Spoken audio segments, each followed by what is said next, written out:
Talking with Hal Rubino, sitting in Tingsboro, Massachusetts. I'm sitting here, Jim Ritchie Dunham, I'm sitting here in Belchertown, Massachusetts.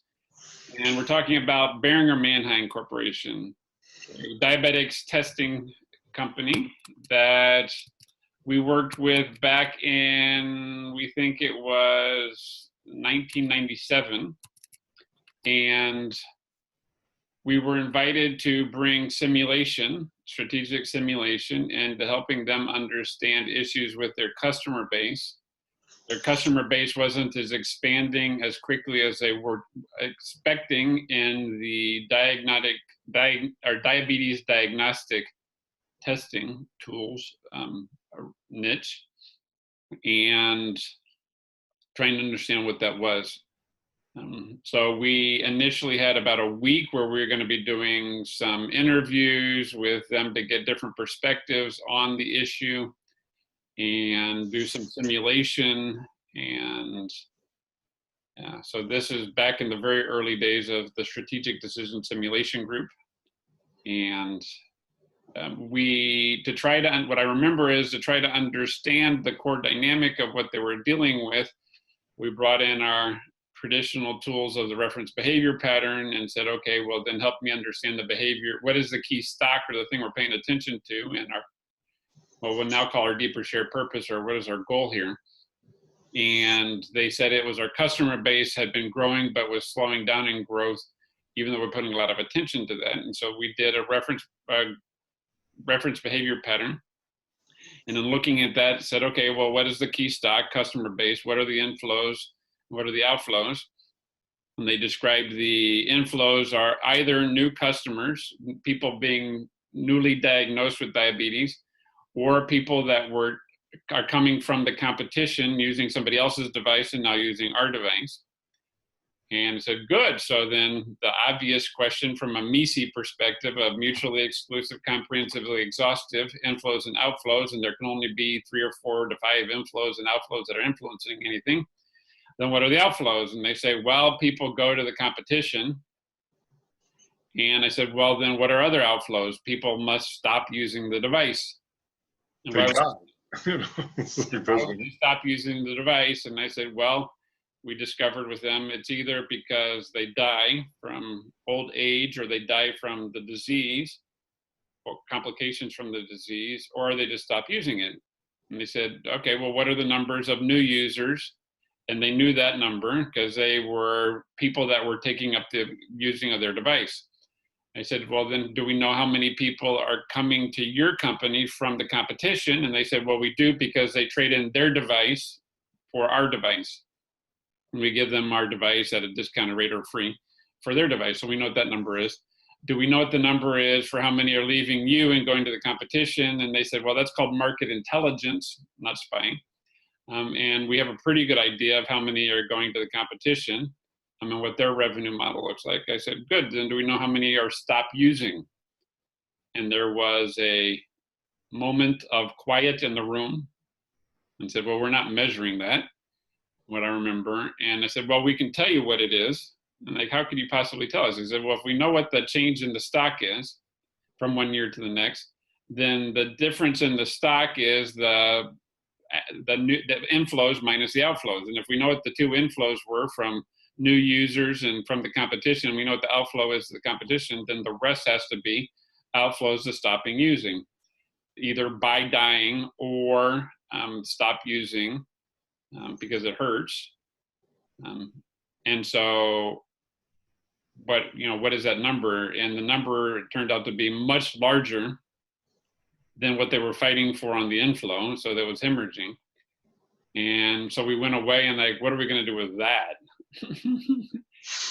So I remember that night we struggled deeply with that. And what we came up with, what I remember, was a really nice story that has been part of my practice from then on, was to say, I don't believe that there are stupid people running organizations like this. And so what dynamic could explain why this has happened? And what I remember is we were able to see if in the beginning there's nothing in the stock, then the first few years of massive increase of inflows, all of your attention should be on the inflows, because 80% of the users are new in any given year. But once you've reached some critical mass of years, 4, 5, 6, 7 years, then all of a sudden you start getting to the point where the percentage of the new over the total base is smaller and smaller. So then all of a sudden your outflows become really significant. And so what we were able to see was a story of, you're not stupid that this has happened. It's just now important, and you're not organized for this. So somebody needs to be paying attention to that, and who is it, and who's paying attention to retention of consumers, and how significant is that to your business, and are you only fighting on the front end and not fighting for the back end, even if it's 10 times bigger than your front end fighting. And so we were really excited because we found a good story. We found a structure to base all of our interviews and mapping and modeling on, and we were going to develop a full simulator. And they came back to us and said, "You've so radically changed our strategy that we don't need you anymore."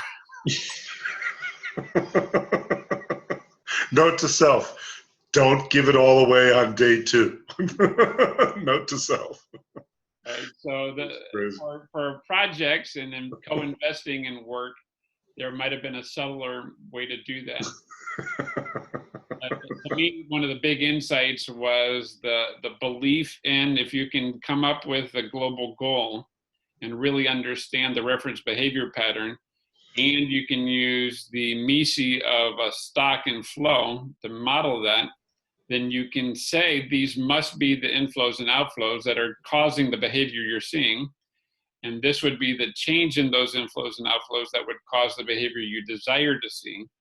And what are you capable of doing in your strategy or your organization to be able to do that? And that was very powerful device for us being very clear on looking at something that $1 billion company hadn't been able to see, and coming up with a story for why they hadn't seen it and now needed to, and providing some strategic clarity to shift in dynamics over time. Yeah, so that was a fun little project. We got to visit Indianapolis for a couple days. Fewer than we thought, but it was great. But the incredible power of an insight, what I take away from that is you never know when it's going to happen. It's not predictable. And when it does, we're grateful and embarrassed.